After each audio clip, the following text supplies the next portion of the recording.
Hello everyone, Ghostly Scrub back. You can probably see I'm on a different account. Um, I'll make a video on a beginner's guide, but this account I basically started playing. And we got Willa and Moricus at the start on a double legendary event. Where is it? Here we go. So we got Willa and Moricus, and from there we got some okay legendaries. But you can see I got Giselle, so that's what we're doing a guide on. This is going to be an E0 guide. I'm close to getting another pity. So if I get another Gazelle, which I really hope, then I'll make an E1 guide.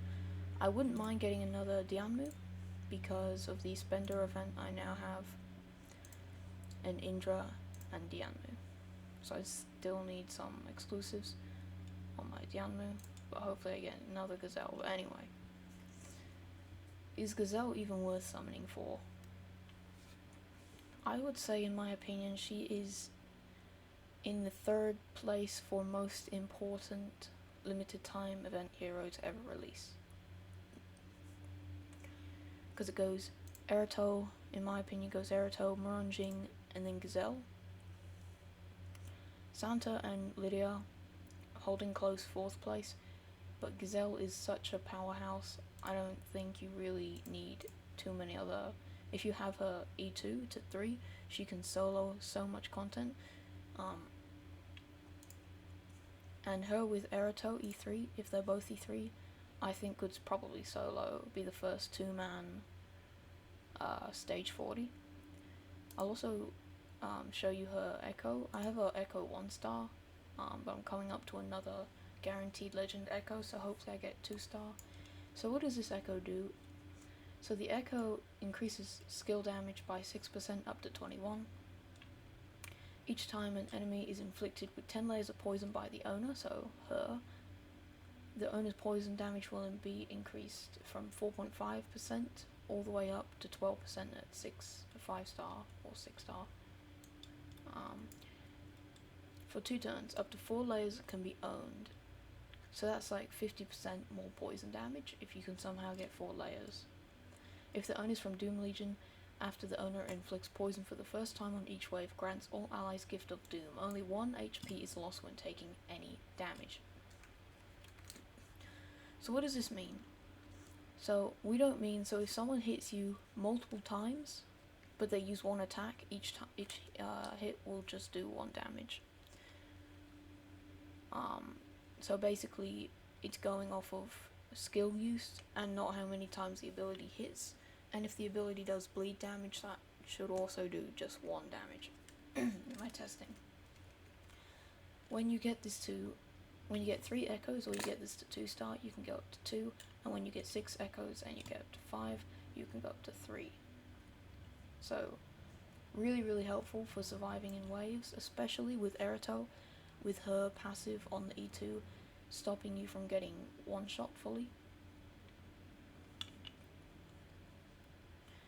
So, pretty nice Echo. You definitely want to get her Echo if you get her. So let's talk about the skills. The skills are very interesting. So we've got the S1 does damage to a single enemy with attack and poison damage, 120%, and refreshes duration of all poison on the target. So if you're fighting a boss, after you've done Haunting Hand and Fright Impact, you'll probably want to just use A1 or the S1. And that books up to 40% attack and poison damage with a 100% chance to land Poison Fright. Then we've got Fright Impact. Deals 3 stages of 60% attack poison damage to all enemies, having a 40% chance to inflict Poison Fright for 2 turns with each stage of damage. When all allies have acted for 1 turn at least, she will instantly cast her S2 and reduce enemies' turn meter by 10%. This time afterwards, the action turns will be counted from 0. This is so OP because you can just do so much damage with Fright Impact, and you don't need any exclusives to get this going. Now this is very interesting. So Giselle is immune to turn meter reduction effects. Each time she inflicts poison fright, also inflicts a layer of bewitchment for 2 turns. Bewitchment reduces their crit damage and mastery, so that's really good. So you've got her stopping their mastery and crit damage, so they're not going to do a lot of damage. So she's got a little bit of survivability in her kit, E0. And Poison Fright, before each turn before action, the target takes 50% damage by Giselle's attack considered as poison, but does not count towards the max limit of layers on poison, stackable up to 10 layers affected by skill damage bonuses, and ignores damage immunity. Though I think this is broken, because in my testing against people that land damage immunity, this does not go through damage immunity, and even if it did, I don't think this would be that much of a reason to get her, because you have to land the debuff, and if block debuff is out, like with Nordak, then there's no point, and you might as well just go for Erato E3 that ignores damage immunity anyway.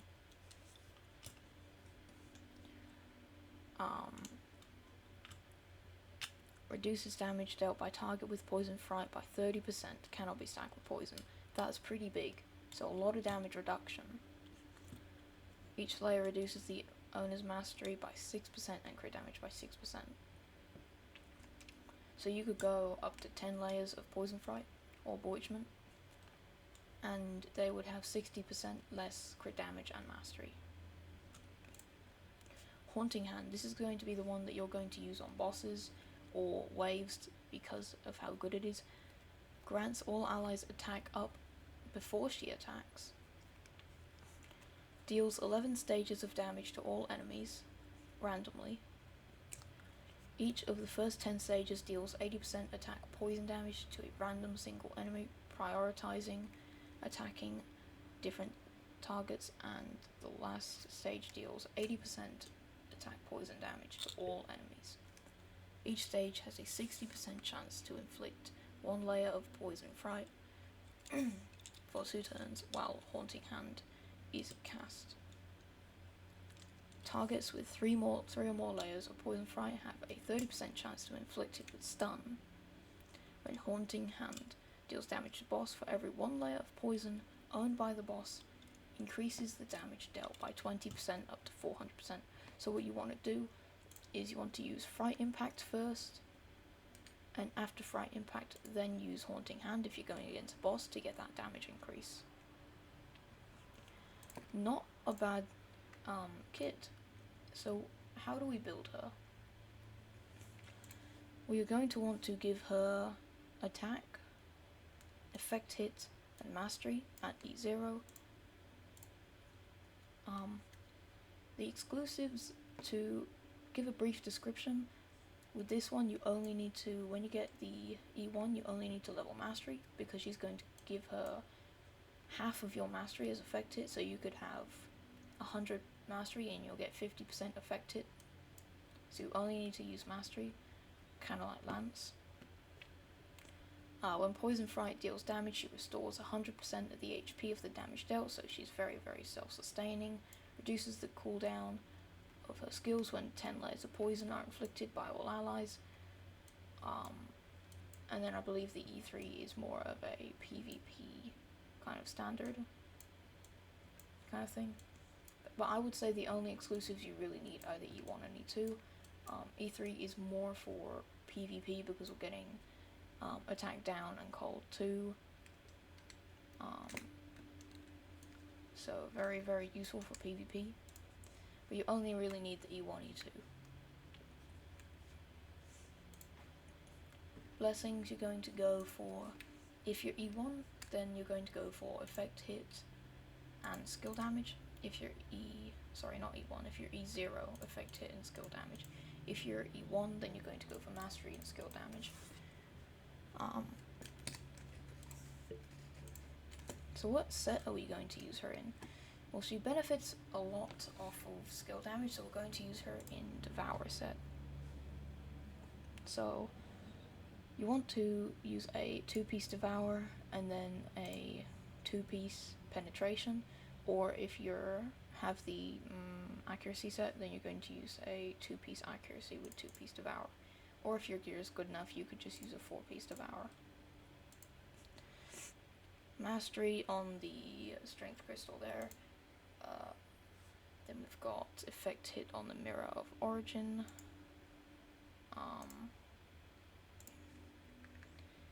And then Speed. So you're going to go Mastery, Effect Hit, and Speed.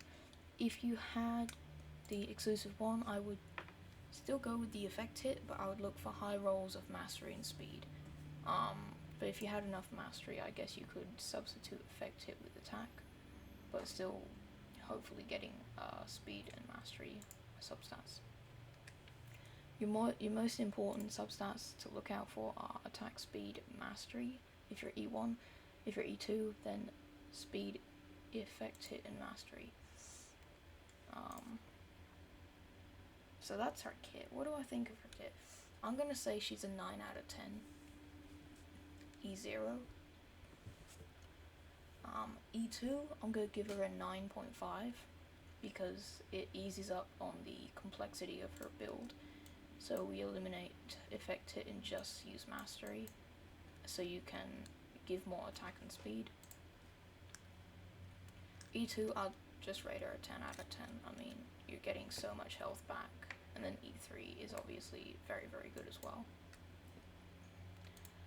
The aura you want to have on her is going to be Mastery and Range Hit aura if you're exclusive 0. If you're exclusive 1, you're just going to go for Mastery aura and Mastery Surge and then Speed Mark, but if you do have the Legendary aura, then Versatility aura is great on her as well. So I think the easiest place to show you her damage and how she works is going to be probably Tower of Mark, I would say. So she actually helped me so much when clearing Tower of Mark because she has a lot of AoE damage, so it was very easy to go through the waves. And you can see there that even if everyone else has taken a turn, when everyone else takes a turn, she will do a lot of damage, even if she's using her S1. But I think something's broken because we're taking 2 hits instead of just 1 with the Gift of Doom. You see 1. I don't know. Seems a little broken. But not in a good way, as it's maybe not working properly sometimes.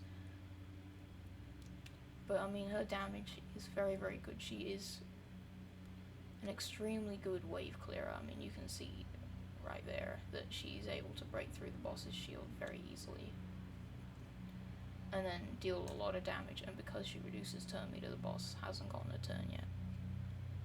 And there we go.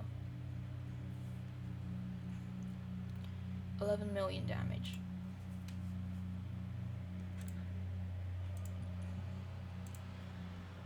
But how much damage would she do in Clan Boss, the guild boss, without a precinct? So if we give her Erato and put Catherine in, let's see how much damage we're getting. 65 million damage. This will definitely be higher with exclusive 1. But I wouldn't say that she's a replacement for something like Dianmu Indra.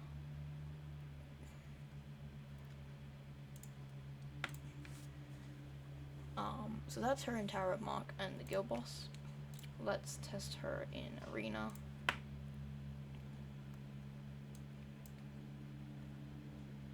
I think we'll go against this one.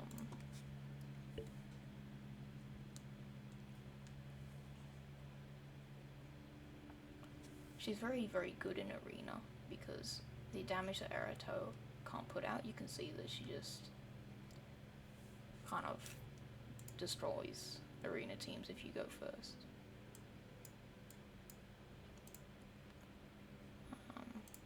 She's not... I would say E0, I wouldn't take her into high levels of arena. I don't think she's good enough E0. I'd say E2 to E3, I would take her into King Arena and 3v3. E1 to E3 would be good for her. But I wouldn't suggest taking her into any higher than...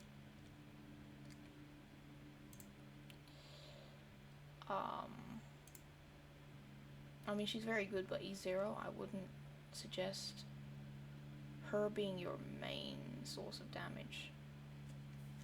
But she's also not got any thing in her kit that stops, you know, everyone being from getting killed instantly. Xiaoyan being very, very dangerous here. But she's not a replacement for Erato at all. I would say she is probably less valuable than Muronjing, but she is up there with some of the best. I mean, you can see the damage that she's putting out. Best combinations with her, I would say Erato and Giselle is probably best combos. So maybe if you're making a PvP team, I'd say Erato, Giselle, Muronjing, Sun Wukong, and maybe throw in a Lydia or a Santa or a Space if you want to take turn 1. But yeah, I would say I'd say she's a 9 out of 10, but she will need exclusive 1 if you want to take her into higher content. So yeah, that is my Giselle, I guess, guide or video. And I tell you, we'll do one more thing just for fun. We'll take her in with Erato, and we'll see who can do more damage.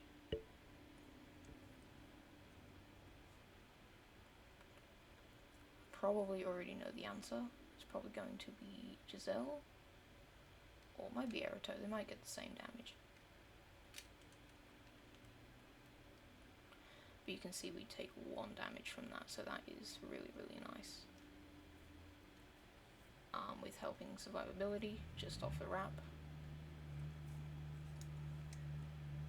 And Giselle actually did more damage. But in my opinion, I would say Erato is worth more than Giselle, but I think she's a great hero, and I think you should definitely summon for her. She is an amazing damage dealer. You still have 8 days to summon for Giselle, so hopefully you get her. Good luck summoning. That is Ghostly Scrub.